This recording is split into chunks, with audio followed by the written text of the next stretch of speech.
Okay, it's recording. Okay, first question. What is the difference between analytic and synthetic judgments for Kant, and why is this distinction important for his work?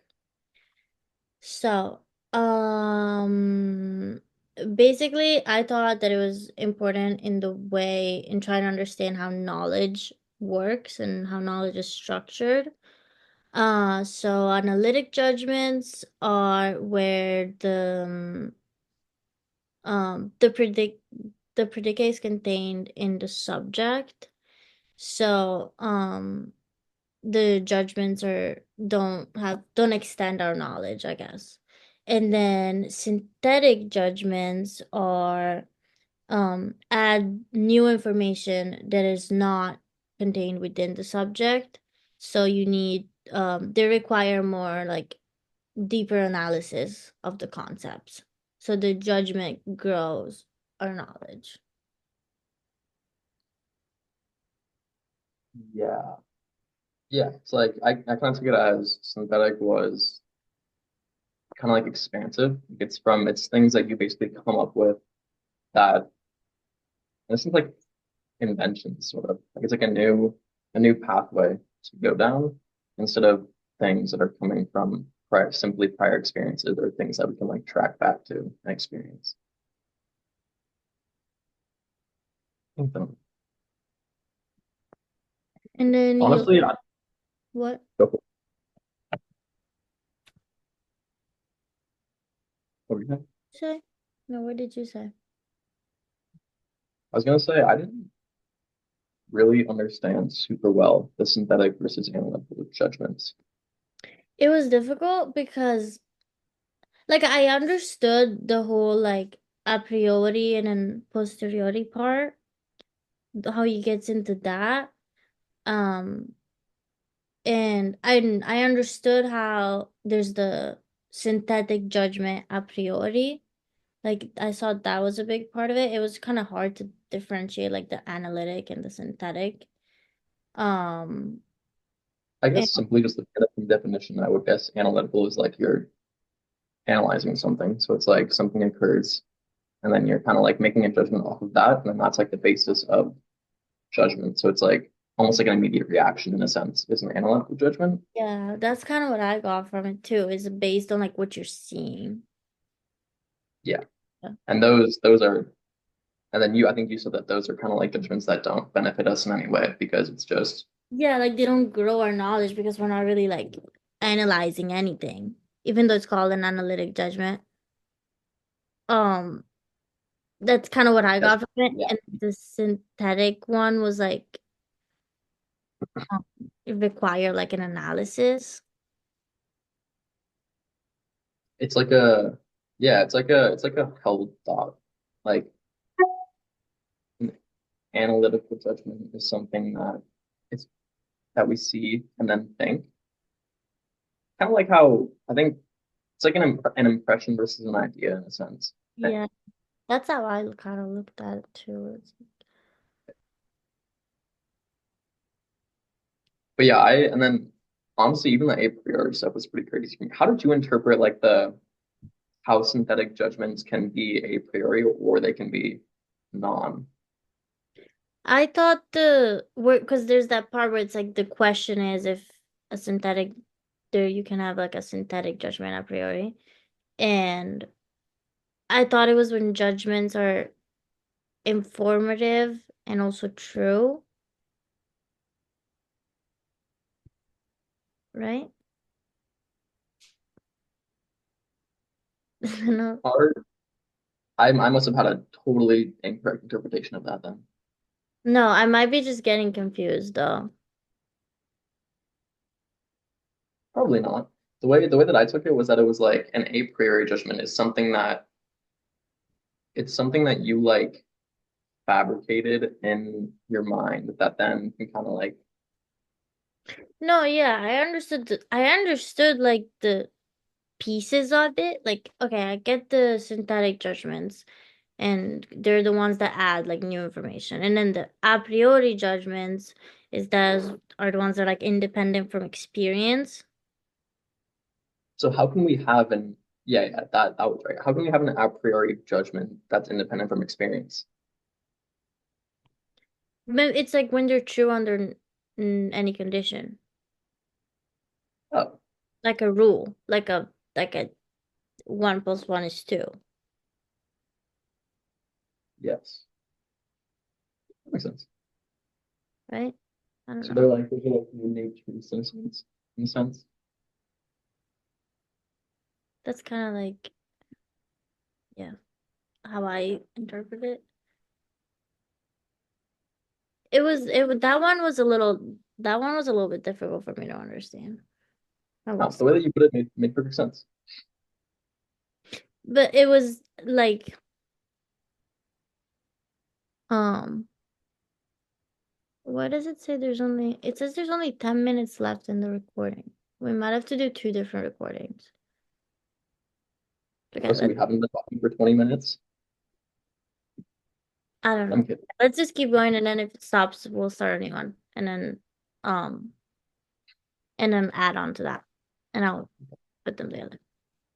Second question. At the beginning of the first essay, Schopenhauer writes, unless suffering is the direct and immediate object of life, our existence must entirely fail of its aim. What does this mean? What support does it give in the remainder of the essay for this claim? I think that his idea of what he was trying to say is that as people, we're always trying to like continue to chase things that we don't have. And if we're continually trying to chase things because we think that those things are going to be something that will finally like give us a sense of satisfaction, then that's basically making us continue to go down paths and then realizing every single time we reach some form of something that we thought was going to bring us a perceived happiness, that when we get there, we realize that it didn't. And so he took that and then started believing that, well, that must mean that we're only destined for suffering in life because no matter what, we're always just constantly going through the loop of realizing that something isn't actually bringing me to full contentment as you thought that it would. It's kind of how I took it. I agree. I saw it as like, um, suffering is always gonna be more prevalent than pleasure or happiness. Um, and um, like we kind of like spend most of our life like trying to reach these goals, and but they only give us like a temporary kind of happiness, a temporary satisfaction, and after it's always gonna be a disappointment, and it's always gonna be more pain. And it's almost like an infinite cycle. Um, yeah, and the I just know I just kind of saw it as like, um, our existence is closer to constant suffering than achieving happiness at any point.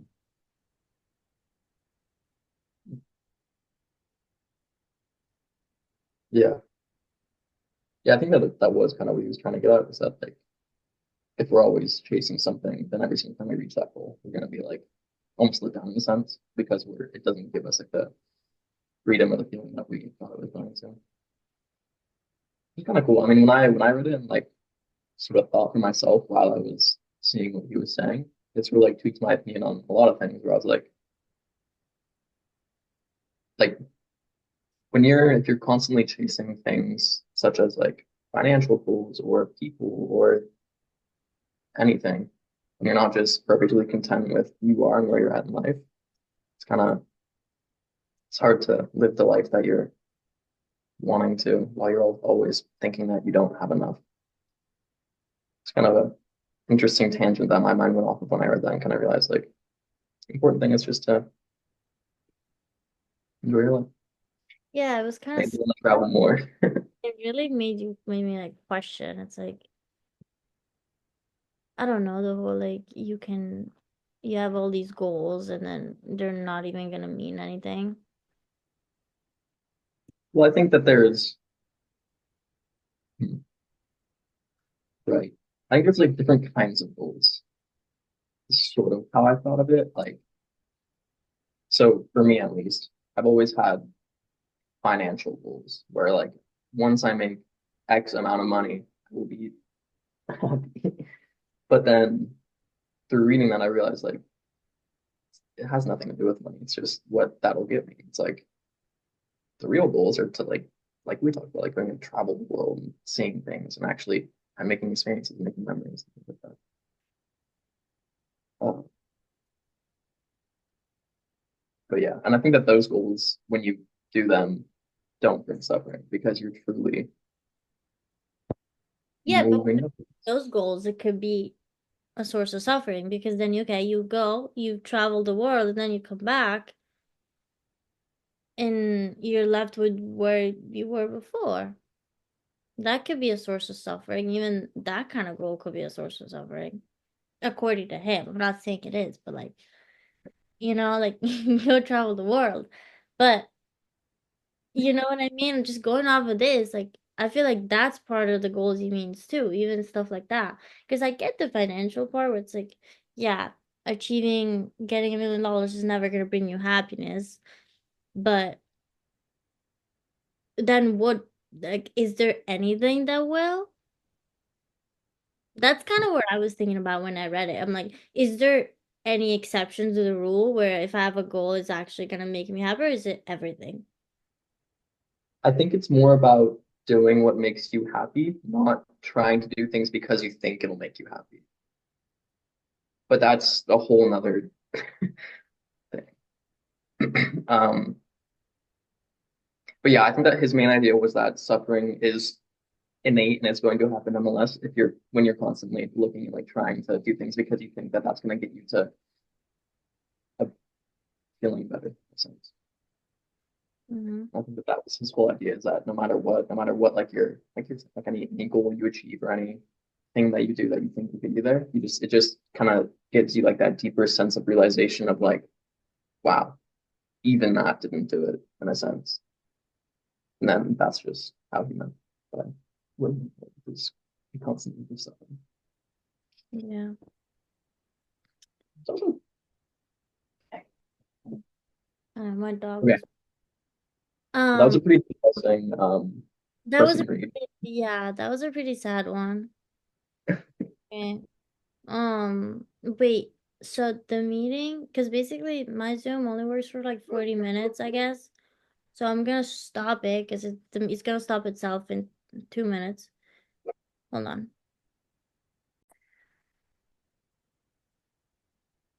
Okay, I'm recording again.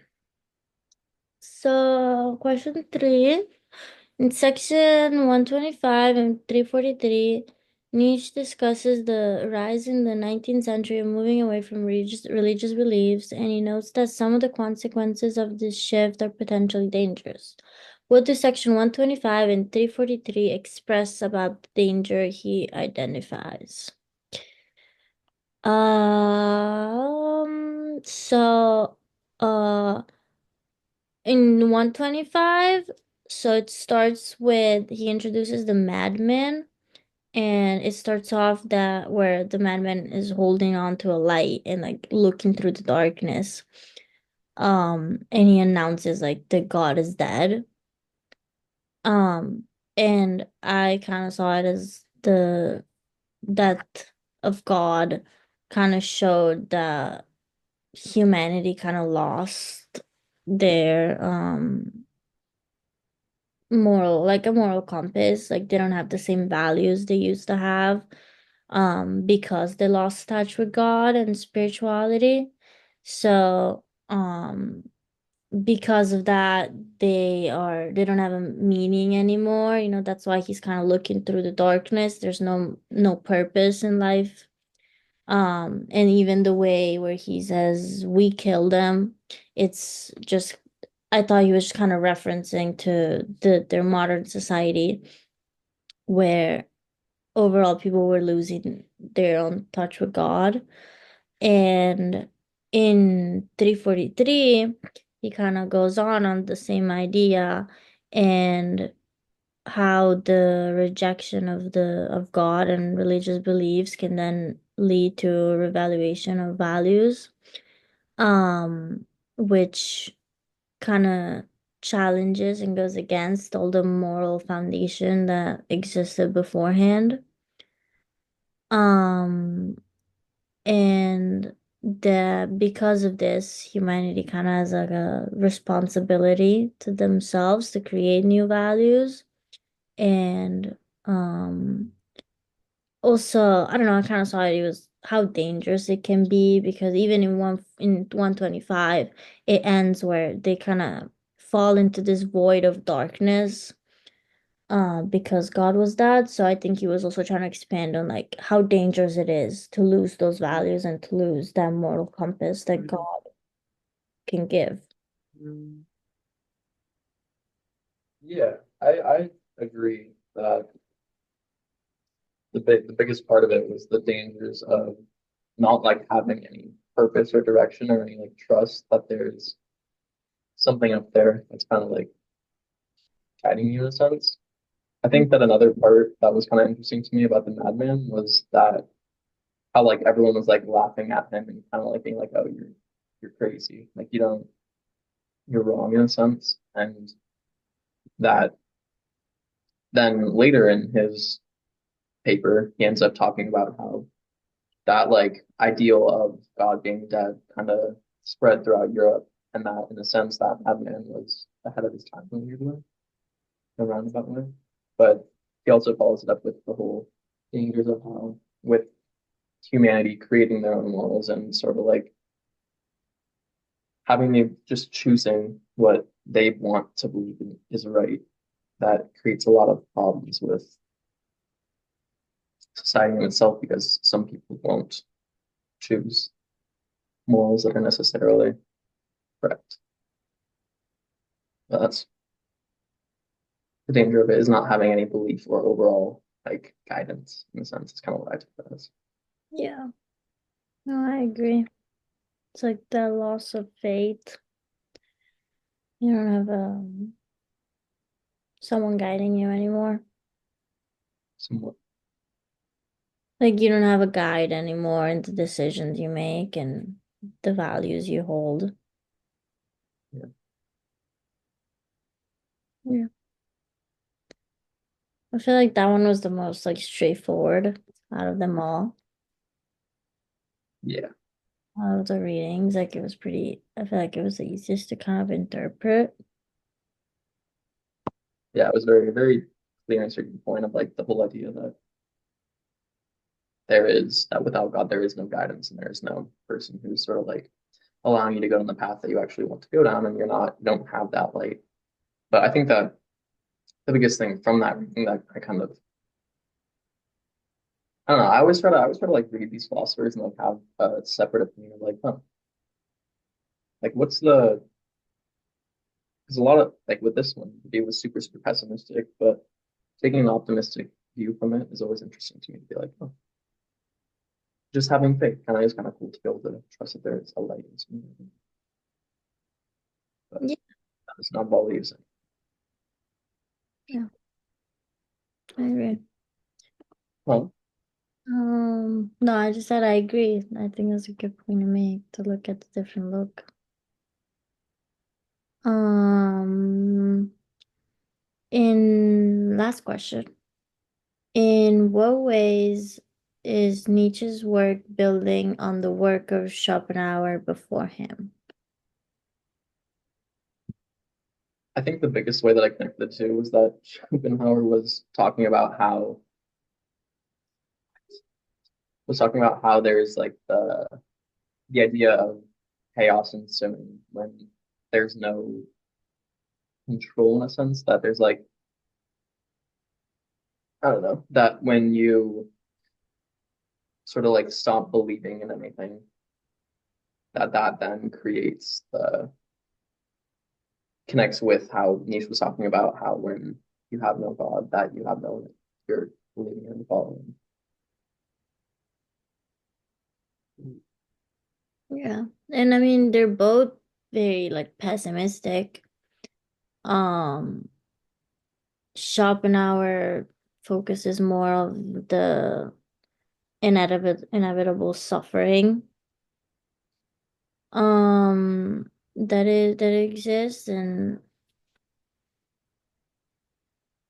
like Nietzsche, he um gives the idea that we can kind of create our own values.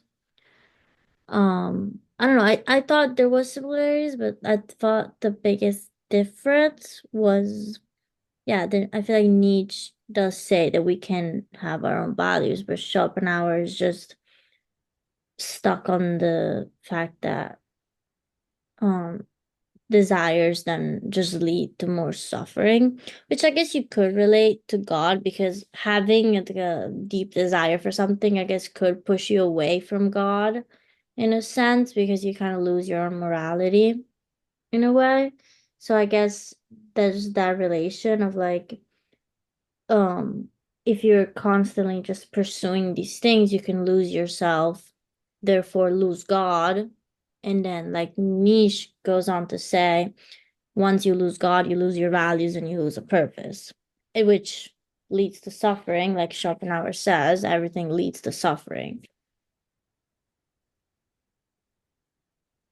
That's kind of the Yeah, con. I think you can kind of correlate them also because when you're acting without like an overarching belief in just something that will be guiding you, that will then cause you to create your own moralities, your own values, your own pursuits for whatever it is you're pursuing. And then because of that, you can connect that with Schopenhauer's paper and how he talks about no matter what, when you're like continually pursuing something that you think is going to bring you happiness or contentment outside of yourself or outside of who you are, that's going to continue to push you towards something that you think will bring you contentment, but then you have to realize that it's not going to, and that when you continue to realize that over and over, it just kind of perpetuates that suffering cycle, and that without an overarching like guide, you have no way of getting out of that. So you don't have that overarching trust or faith. Mm, yeah, I agree. I like how you said that. Yeah, because I guess it doesn't necessarily have to be God. It's just the idea that something is, having good morals and good values. Yeah, it's the idea of like feeling guided and just like having that fulfillment and contentment Not within falling. yourself and knowing that it's just like that without that self-confidence and self, in a sense, self-moral compass, but that's stemming from something that isn't you like doing things because you know that you're gonna get results out of it. It's more like you're just trusting that it's gonna work out, and that's having belief. And and then he was saying how without that, and by saying that God is dead, and that whole chaos that ensues, it allows you to truly create your own morals and develop your own path, your own faith. But then if you do want to connect that with your power, it makes that view even more pessimistic. Although I think there was a part of Nietzsche's writing when he was talking about how it's kind of beautiful in a sense because then for people who are free thinkers who have the ability to kind of like pursue their own path and like find what it is that they truly believe in and are happy with, then it like allows you to kind of to dream and create your own belief paths. Hmm. Yeah. Hmm. All right. Shall we do the last two? Yeah. What did you find the most interesting or surprising about the idea presented in the readings included in workshop 4? I like I said, I thought Kant was a little confusing. Not confusing, but just hard to differentiate what each thing meant. It was hard to categorize. Kant was a little hard to categorize for me. like to really understand because there were so many. It wasn't much of like an overall idea. It was like so many different pieces. Um, so yeah, I thought the differences between judgments and like analytic or synthetic or a priori, posteriori was a little difficult, but it was interesting in the way where it relates to knowledge and how the different aspects of like growing knowledge. And Schopenhauer, um, well, I said before, I thought it was just it was hard. The only thing that really made me think was like, okay, is there anything that doesn't lead to suffering? That was what I kind of got like that was my question after reading it was, is this just inevitable? And so I thought that was, I guess, interesting about it, or just was kind of was surprising to me. And then Nietzsche, um, For me, the most interesting part about the Schopenhauer one specifically wasn't even his writing, like what he was saying, because a lot of it, like I could follow super easily because it was a very like I thought it was pretty well written, like it just made sense. Um, but having the ability to, in a sense, be a free thinker and be like, kind of have like the counter thoughts about it, like yeah, you could look at it as it's like perpetual suffering, or you could realize that you just have to be content with who you are instead of continually chasing things that you think will bring you contentment. And that yeah, was very cool to me. I Kind of thought having that kind of all you. no, I think that's cool. Like I like that point of view for it, where it's like maybe we just need to stop constantly chasing things and just be happy with what we have, and we won't constantly be disappointed, you know? Yeah. Uh, But also like, isn't it good in a way to have goals and to chase things too? Like, yeah, 100%. I feel like it should be like a mix of both. You should have goals, but you should also be content either way with what you have. And make sure those goals aren't just they're I don't know. I think for me, it's like the goals are. hmm, I don't want to like I changed tweaked it because I always used to look at goals as or I guess not always. Like I look back to my childhood and I'm like, nah, dude, I was just having fun, and that's like well, nothing, but whatever. So my when a lot of time when I make goals, it would be like, oh, the reason that I'm not fully content is because I haven't done X yet. But I think that having goals and having like the awareness of, yeah, there is so much to do in the world and so many people to meet, so many experiences to have that you can have those goals and know that those things. But the biggest thing is just being truly content and true to your heart with who you are now and being okay with that and not assuming that these future goals are going to bring you joy in a sense. And just know that you can be with who you are. Yeah. Yeah. The compliment was so hard to follow. I think that it was because it was so abstract and it was so like Which one was I hard guess mental. to Huh? Which one was hard to follow? You just mentioned everything. I was saying I the agree. reason why. It was difficult. Yeah. The way honestly when we talked about it though, the way that you put it, it actually kind of connected all the dots and made it make more sense. It's pretty cool. Like I understood a little bit better after. Good. It's easy. Once you talk about it, it becomes a little easier to understand. I feel like. Isn't that true about everything? Yeah. Yeah. But yeah, I don't know. That's kind of what I thought was interesting. I like your point on Schopenhauer. I thought that was cool. I think, yeah, it's a good way to look at it instead of just, oh, everything's gonna make you sad. Everything's gonna. I wonder if were Schopenhauer himself, if like philosophizing, if that brings him contentment. And like deep down, he doesn't realize it, but like doing these and like writing these pieces is what's bringing him fulfillment, even though he's saying, like, Yeah, I've never reached my yeah, point. yeah. Honestly, like, was he just like Was he just never happy? Is that why I he's mean, saying he all is these happy, but And maybe that's the thing. Maybe what he's running, maybe that's what makes him happy. Like writing those.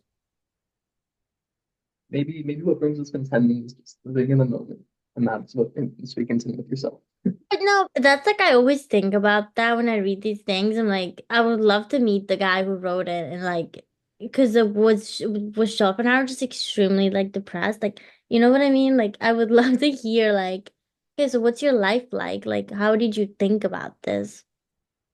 Yeah, I actually thought that too. Like that would be so cool if we could somehow just like Like ask him, like, so what do you do for fun? Like what are you like? Because like clearly you're not the happiest.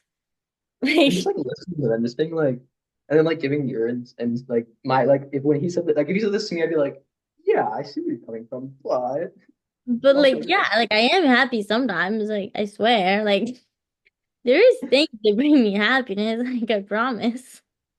yeah, I don't you're know. just in the flow of having some sadness. But I think that's what I'm saying is I think that he like without realizing it, I mean, a lot of the time with philosophers, I kind of see them within myself. Like I'm like, huh, because I'm a huge thinker. Like I go through crazy standards in my mind, and it's super cool to like read these and be like, oh, I actually see where they're coming from and kind of understand about these things. And it's kind of cool to be able to like oh, draw other conclusions through that. Yeah, no, I Okay, agree. I don't know how to pronounce this guy's name, but Nietzsche. I've been saying neat. That sounds right. This is kind of how I've been pronouncing it because I'm guessing it's Z, yes. Yeah. Nietzsche. Sounds right. His piece was super cool too because he kind of like throughout his whole or like throughout the different sections, he totally I feel like he went from like an awareness stance, like the first one, and then like the madman was kind of like a almost like a fearful perspective, and then it like slowly like flowed into more of like a optimistic view Yeah. of like the whole like getting on your ships and like sailing out to new horizons and seeing a whole world that hasn't been experienced yet, and then and just like the whole like free open ocean ideal, and then going it back into like the sort of like pessimistic view of like actually I don't really know if it ended fully pessimistic or No, I thought it ended in the way where he's saying there is potential. If you know what I mean, you can oh no, create that new is the values. whole either abolish your venerations or yourselves. The nihilism contradiction. The whole idea of you either I don't really know how to explain it very well. Like you're whatever. It went back into like a fearful sense of like a oh, it's like only suffering. But it was interesting to see the whole roller Yeah, coaster. I like the positive part of it, where he's saying it can lead us to reevaluate our own values, which I guess can be bad, but Yeah, it um, was also interesting with that one to read it and kind of like forge that on perspective of like instead of looking at life as like oh you're you're either like giving away your beliefs or you're giving away who you are. Again, going back to the whole idea of just living in the moment and riding that ship and having fun and enjoying life and living in the moment and finding the experiences of the day instead of constantly thinking about the future or the past or regretting or dreaming. Which isn't necessarily a bad thing, but dreaming about good things. mhm. Yeah. What other What aspects would you like to discuss and why?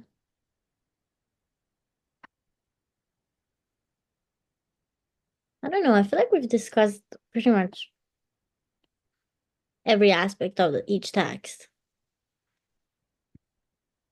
I don't know what I else. think I think that Um, we only have a lapse of understanding when it comes to cons, but yeah, that one we kind of I that still think we got it pretty good though. No, we got it, but I think yeah, I think that's the one we like analyzed the least. But because it was less, like I said, it was less of like a concept or an idea. It was more about the individual parts. And then I like how he relates it to knowledge. I really like that. I thought that was really interesting. And how it kind of gives an idea of like how is knowledge structured? How are the different things that we see, how do they relate to how we think and how we grow our knowledge? But um Ooh, okay. What's your take on there being a metaphysical world and a physical world? That what was me. I was mentioning on. what do you We mean? kind of had a discussion on that. I don't know. Maybe I might have read yours and commented on it. Sure. What do you mean a metaphysical word? Like the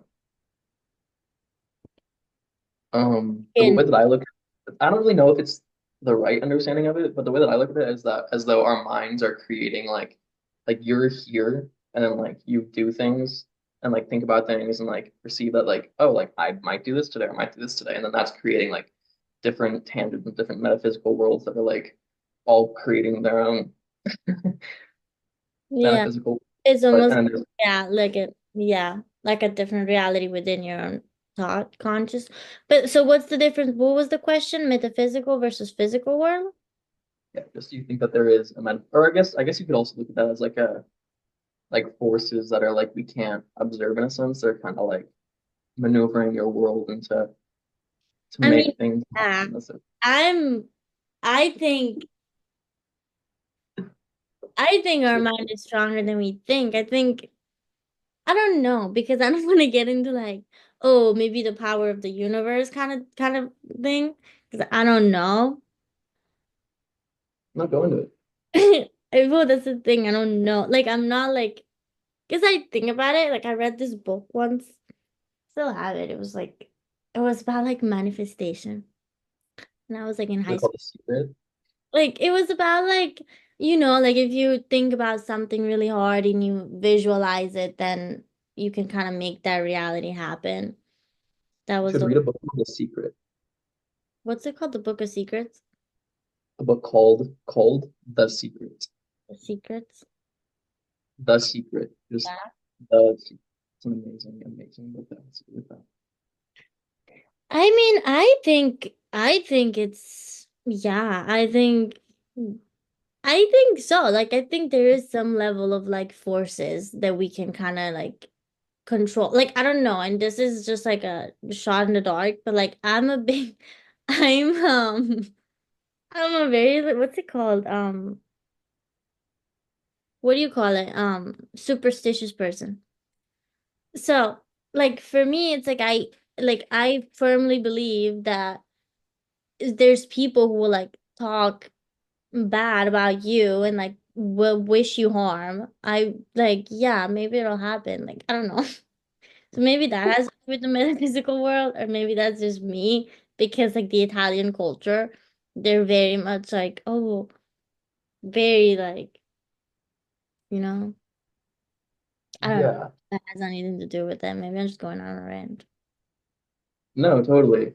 I But that's how I was raised. Like I saw my grandma, she's the biggest like don't put your hat on the bed or don't drop the salt, don't drop the oil, don't break the mirror, like all of that stuff. And that's just the part of it. But the big part of it was like if you if you give out those negative thoughts and those negative like thoughts towards someone or yourself, then it will happen because you focus so much on it. And I think that has to do with concert. like in your own head, you're creating that metaphysical world and you're visualizing it being like in this case really bad. And if you visualize it being bad, then maybe subconsciously you don't even realize you're doing it, but maybe subconsciously you're kind of acting on it involuntarily. And you're kind of bringing that metaphysical world into your real world. That's like the whole point of like visualize yourself being great, visualize yourself doing everything you want to do, and it will happen. Because if you can see it, and maybe, I don't know. No, I totally agree. I think that superstitions are a super cool thing. I'm not very superstitious, but it's cool to like have those things and be like, oh yeah, I do all these things, so I know that it's No, all gonna but happen. I didn't even think about it. Like, this just I ever since I was a kid. It was like, don't do this, don't do that. So now I do it, and I don't even think about it. But like, I don't know. That was just Yeah. an example of like how I think of when I think about metaphysical world. I think about that kind of stuff. I think about luck and like picturing like an idea of something that's gonna happen, and then maybe it will actually happen. Well, yeah, I definitely think that there is some truth to manifestation. And I also think that there is, I don't know how to explain it, but I think that there is also something that's out there that's kind of like guiding you towards those goals and also protecting you from the ones that you don't want to be going towards. No, I agree. I think Um, everything is meant to be like I don't know. yeah. Yeah, no, I think it's super cool.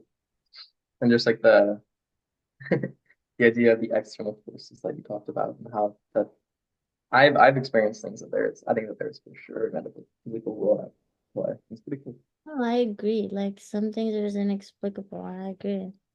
I believe in that too. I think there's definitely And pulling. But I think a lot of it we can somewhat control. Like I think there's an external force, but I think we have a lot like I think we have our own force that sometimes we don't realize we have. our You know? hearts. Yeah. Okay, this is gonna be a crazy one, but I think that we have our bodies are like our roots to the world, our minds are like the connection to the metaphysical, and our hearts are the way that we transmute that into reality. That's a cool God, one. Like that's yeah. Oh, that's I agree. Like yeah. And our hearts is how we transmit it. How we share. Yeah. it's cool, right? Yeah. Yeah, but we're running out of time again. I think So that we've done 30 minutes. We got a little sidetracked. it's fine. Hold on.